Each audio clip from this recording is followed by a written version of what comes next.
Hey guys, how's it going? Sam here and welcome back to World Building. This is going to be part 3 and today we're going to be working on a final illustration. So this is the last part in the series. Hope you've enjoyed it so far. So yeah, let's get started. So I've started off with a 3D model, which you can see here. This scene took me a couple of hours to block in. I'd already had the buildings, which you can see in part 1. So with these buildings, I laid them out to make sense. I set up a camera angle on top of a rooftop, which I kind of knew I always wanted that kind of scene. I didn't do any thumbnails or anything, which I probably should have. I kind of worked it all out in 3D. So I knew I wanted a character to be relatively close up in the shot. I knew I wanted them to be on top of the rooftop looking across this cityscape. So with that, I added buildings creating a kind of converging point into the distance. I added an atmospheric fog to the 3D model to make it look like those buildings are disappearing in the background, and I added a kind of sky dome, really basic, which I'll get rid of, but it helps out with lighting. So with my lighting in the 3D model, it is coming from the right hand side, pushing a directional light left, so you've got these kind of hard shadows on the left hand side of the buildings, which I think is really nice, and also any buildings that are in front of others create this nice shadow to again make it look like a 3D scene. As I did in my previous videos, I took a normal directional light render, which I added on top of a ambient occlusion render, and that basically gave me the base that I can work from there. The first thing you saw me do was create 2 color layers, one orange and one blue. To create those, I created a new color layer, I filled them in with the color, and then I double clicked each layer and used the sliders to adjust on what values those colors show. So I wanted the blues to show on the dark values and the oranges to show on the light values. This is a really useful technique. Lucid Pixel does a video on it, so it's worth trying to find it. I can't remember what it's called, it was a good few months ago now, but it's a technique that I use all the time to add color in. So narratively with this piece, I wanted to show one character in the foreground sitting on top of the building with aspirations of becoming a pilot. So the character's got a remote control in their hands, hopefully that's kind of visible, and they're controlling a drone which is in front of them. While that's going on, there is a massive ship going over their heads. It's kind of disappearing into the distance. So that's the basic narrative I wanted to show. The characters' aspirations and the fact that these ships are in the world, they exist, and it's what they want to become. The character is going to be wearing this kind of really old, beaten up, sewn together spacesuit, which again adds to that narrative. And I'm going to try and tie those colours in with the drone and the character and try to create this 1, 2, 3 read with the character, then the drone, and then the ship. So as you see the process go on, that's kind of what I was aiming for. The narrative with the buildings hasn't changed. I mentioned in the last video it'd be really cool to see this in an environment where it's harsh conditions, so maybe a kind of sandstorm, something like that. So you'll see that I start building up these really dark, kind of oppressive orange background, almost as if the sun's setting, making it feel like a really heavy environment, like you're going to struggle to breathe in. So from the start I already know that I'm going to have this kind of orange and blue palette, and the background really plays up to that. The sun coming in adds that orange glow, and then all the shadows are going to be this blue tone to neutralize that orange. So from the start I kind of had that in mind. I've got my composition laid out, so I'm in a really good position to start really focusing on making it a good illustration, and it kind of takes a few of the worries away. Now, this is actually the first city scene that I've ever painted, from what I can remember, as far as a detailed illustration city.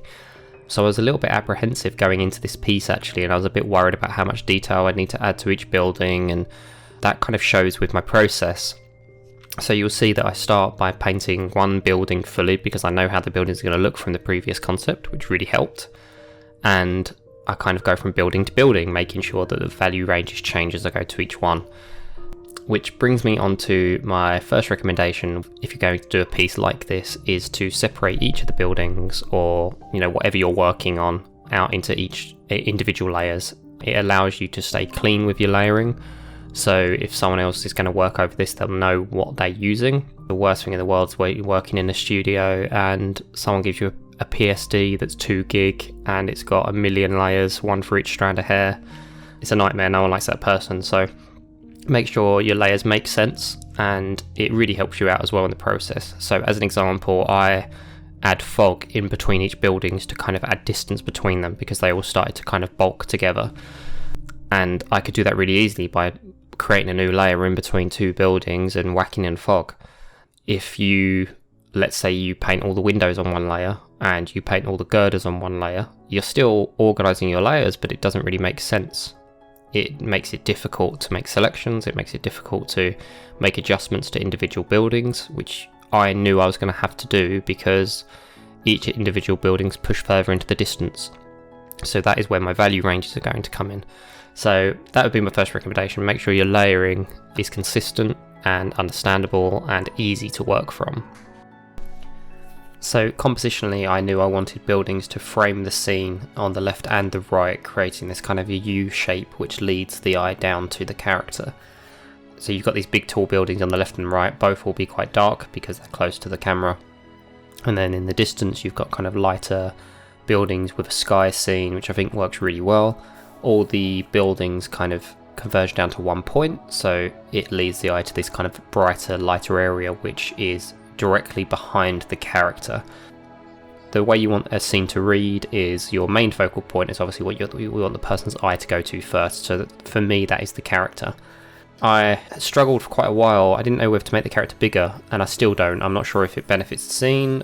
I think in the final illustration it reads as an environment shot with a character in it, which is fine. I think that's what I was going for, not a character shot first and foremost. So the main point isn't the character. It's definitely the first read because it adds to the narrative, but you end up looking around the entire scene and enjoying the environment. At least that's the plan. So the character's quite small, so that's one consideration, but I wanted to make sure that the character was dark because they're sitting in the foreground in this shadowy area.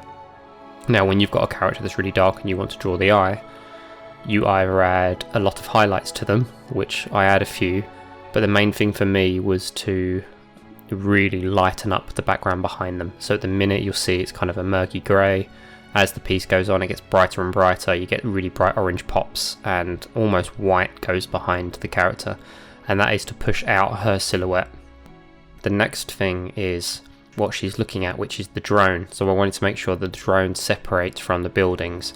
Again, you do that with value ranges, and that is slightly off to the right. She sits on a rule of thirds.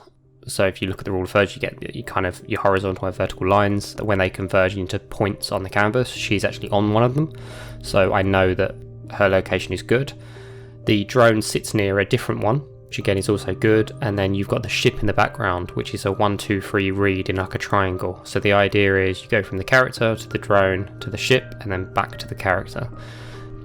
One thing that I haven't done in this piece is consider flow lines. And that is because the buildings are so rigid, they head in a certain direction. Some of them are towards the character, some aren't. You know, you could make arguments that a lot of the buildings are pointing towards the character, but they're not really. The one way I would do that in the past is with the clouds in the background. I'd add them swooping down to lead the eye towards the centre of the canvas. But because I'm not adding clouds in this scene, it's more of a kind of a fog. I couldn't do that. So if anyone in the comments has any ideas of how I can improve that, let me know. I'm sure there are ways. I could have added pipes and stuff like that leads towards the character, but I didn't, so that's definitely a negative. So my main consideration through the entire piece is value ranges. I already had the colours set out, so I knew what was going to sell it would be the values. So the 3D model does a lot of it for me, especially adding in that fog. It really allowed me to kind of just detail things, but I did still need to push and pull objects. As I mentioned previously, with the layers separated, I can easily brighten or darken each individual building, which I do quite a lot. And I add fog in between each building to kind of push them back out of the scene. So I think values, they tend to win or lose a piece in most people's work. When you see a piece you absolutely love, you can almost guarantee the value ranges are really good. And if you see a piece that you can't tell what the focus is and you don't like the piece much and you're not really sure what's wrong with it, it's probably values. That I think is probably the most important thing you can do with a painting. So being able to just focus on that and make sure the piece is balanced and your eye is still drawn towards the character and not off into the distance is really important. One way of doing that is making sure you don't zoom in too much and work on individual buildings. So you'll see me zoom in a lot with the character and the foreground buildings because they're the most detailed, and even the drone and the ship, but the buildings in the background you won't see me zoom in too much. I have to zoom in a certain amount so I could see what I was doing. But if I zoomed in too much, it becomes your primary focus. You start thinking, oh, I can add a little bit of detail here, a little bit of detail there, add a bit of dirt and grime and all that kind of stuff, and then before you know it, you've rendered it as much as your foreground elements, and they're competing. Even if your value ranges are good for those background buildings, adding too much detail can be an issue. So I try to, because I'm really lucky in this piece that I know I can add less and less detail as I get further back. That's exactly what I did. Knowing from each building I'm going to detail this one slightly less than I did the first one. Partly out of laziness. I really wanted to finish the piece. But it does help. It really, I think, improves the piece. If I detailed too much in the background, it would have been competing, would have been a nightmare. Your eyes wouldn't know where to look. People always talk about these rest areas in paintings, and for me it's those background buildings. I want them to kind of fade into the background. You don't need to know what they are. They're the same as all the foreground elements, so what's the point of detailing them, you know? So with colour and the character, I wanted the character's outfit to be this dark orangey red colour, and also I wanted the drone to be a very similar colour. Now, subconsciously or consciously, that ties the two together. If you have, they're the only two objects with those kind of reds, other than I added a little bit to the ship, which was a mistake. I shouldn't have done that, but it's a small amount, so I don't think it really matters. But with the drone and the character, them both being a red makes you instinctively think that they are together.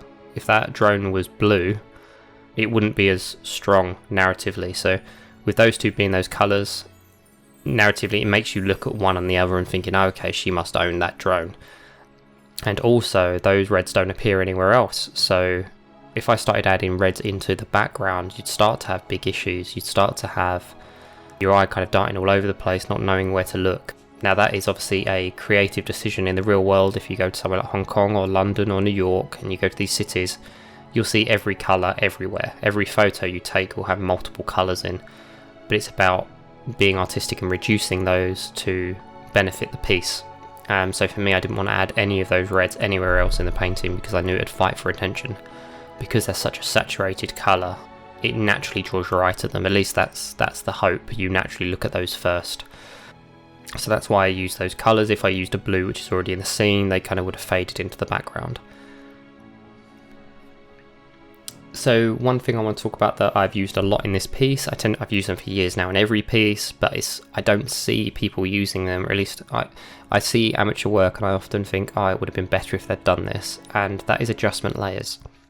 So that includes brightness and contrast, levels, vibrance, colour balance, hue and saturation, all of those kind of different layers that can adjust how your piece looks in the scene.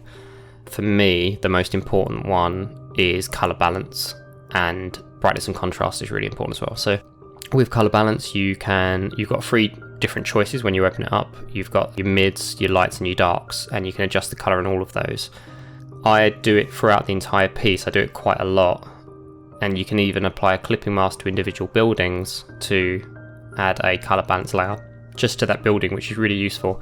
Do it at the end of your piece. Whatever you do, make sure you create a colour balance layer at the end and a brightness and contrast layer and even a hue and saturation, and just play around with them, just have fun with them to see if it improves your piece, because sometimes you can end up with a completely different colour scheme that works better than what you had before. Now you'll find if those aren't helping, then you've got issues with your value ranges, because all you're really changing is colours. It does adjust your values slightly, but you know, if your primary read isn't reading, your colour balance is never going to help. But sometimes it really can push a painting from, you know, around the 60% mark up to about 90. So I do it on this piece. You'll see it nearer the end. The piece will kind of dramatically change. The contrast will change, the colours will change. I'll bring out more blues into the foreground and more oranges into the background, and I do all of that with adjustment layers. So it's a huge recommendation. If you start getting used to how they work, just like I said, just play around with them, have fun with them, and see if it helps. You know, take old pieces that you've done that you're not sure if you like anymore, and mess around with them with adjustment layers to see if it helps, because I can almost guarantee it does. Now, if you try using one of these adjustment layers and you can't improve on the piece, then it means you've done a good job. It means you've got your color balance perfect throughout, but that's rare, I would say. Like, obviously a really good artist can do it because they understand how it works, but for me, I always find improvements with my piece. I tend to find my pieces are under contrasted when I finish them, and then I always bump up the contrast. So for me, this piece does feel like it is missing something. With the final result, I am really happy with the piece, and I think it tells me the story that I wanted it to. I think overall it's quite successful, but I feel like it's just missing something, and I'm not sure what it is. I get that with pieces sometimes. You end up having a bit of a light bulb moment a few months later when you look at it and you go, oh, what was I doing? Why was I thinking this was good? I think it's just the way it is with painting. Sometimes you don't quite crack it, but I think overall I'm happy with it. But yeah, there's just something missing. So if you guys know what it is or have any suggestions in the comments, let me know. I messed around with adding more ships in the background, but I couldn't really get that to work. I'm sure it would work if I worked hard enough on it. I don't think it's colour. I don't think it's value ranges. It could just be the composition in general that I'm not particularly happy with. And also I feel like you're always a bit, when you finish a piece and you've been working on it for a while, you can't really see, you know, the trees from the forest. So I think I need to leave it for a while, give it a bit of a breather, look at it in a month or so, and then I'll probably understand what the issue is. But yeah, I just feel like it's a kind of 90%. I don't feel like I've pushed it all the way to the finale. And that could be detailing, could just be adding highlights and, you know, little subtle changes. But yeah, if you have any ideas in the comment, guys, let me know, because it's frustrating. So, what have I learned from world building? The main thing is that I haven't done enough, basically. Obviously, for the YouTube series, I know I wanted to create a 3D model, a concept painting, and then an illustration, which is what I've done, and I think I've done that pretty successfully. But to really delve into world building, you need to do it multiple times. So I actually think this process might be a good one to start with, but know that this illustration won't be your final piece. So if you're going to follow this process like I've done, you'll probably want to do another painting or another 10 paintings to develop the world, to develop characters. There'll be way more in the concept stages that I obviously can't record because I don't have time to keep doing those things. So you'll design multiple characters, you'll design multiple buildings with different narratives. For me, the main thing I haven't done is developed a strong enough narrative from the beginning. I kind of jumped into the painting, which I tend to do quite often. I didn't add much of a narrative, and I kind of worked it out as I went, which works. I think it resulted in a strong piece, and I think hopefully it's an intriguing piece. You know, let me know what you guys think in the comments, but for me, it's kind of surface layer. I feel like I could have done more. I'd love to do another piece from ground level, maybe looking into one of the buildings with multiple characters interacting to see, you know, are they aggressive people? Are they nice? Do they help each other out? What kind of clothes do they wear? I like the idea of it being a mechanic shop and it being a spacecraft in the mechanics, but maybe it's an old 50s car with jet engines strapped to it, something like that. So from this, it's given me loads of ideas that I can use it as a springboard to push the world building further. Obviously, I've called this a world building series, but I think I've done very little world building, mainly because it's just one illustration. Obviously, world building you can associate with designing an entire game, and you know, no game studio in the world creates one illustration and goes, yep, that's it, perfect, we'll move on. There are multiple, you'll do hundreds. So this is a good start, I would say. I'm really happy with the building blocks of it, and as I begin to paint, as I start the process, I start to ask myself questions and work out what to change and what to develop.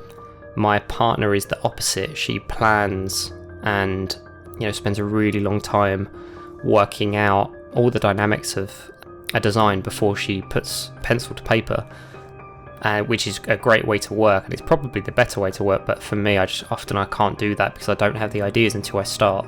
I almost need to get it wrong to understand how it works. So let me know in the comments, how do you work? Do you work similar to me? Do you kind of jump into an illustration, get things wrong, and then work it out as you go? Or do you plan to the nth degree? Do you try to work out every nuance of a project before you start painting? For me, I've discovered things across this process that I never would have got to if I just sat down and tried to write it down, But I think there is a good middle ground that I kind of missed out on. I think I could have planned a little bit better from the start, had a few more narrative ideas, and then pushed those through into an illustration. So this illustration may come across as a bit bland, maybe unoriginal, maybe. But yeah, let me know what you think. I think it's been a good exercise. I've really enjoyed the process. This is going to be the final video on the world building series, but if there's anything that you think I haven't touched on, or if there's something really important that you think I need to develop, let me know in the comments and maybe I'll do another video on it. If you want to see another piece from this world in the future, again, let me know. It's not what I'll be doing next, but maybe I'll come back to it in the future. So this is the final illustration. I hope you guys have enjoyed the process. I know I have. I think I've learned quite a lot, specifically about world building and how I'd kind of tackle it in the future. Like I said, the main reason I wanted to do this because in the past I've tackled projects that were too big and I never finished them. So with this, I wanted to keep it small. I've got ideas of where I could push it further. I hope it's helped you guys out. If you start in your own projects, let me know, what you're working on and how you're starting, if you're doing it differently to me or the same. I'd love to hear your thoughts. So if you haven't already, hit the subscribe, and if you like the video, drop me a like, leave me a comment, and I'll catch you in the next one.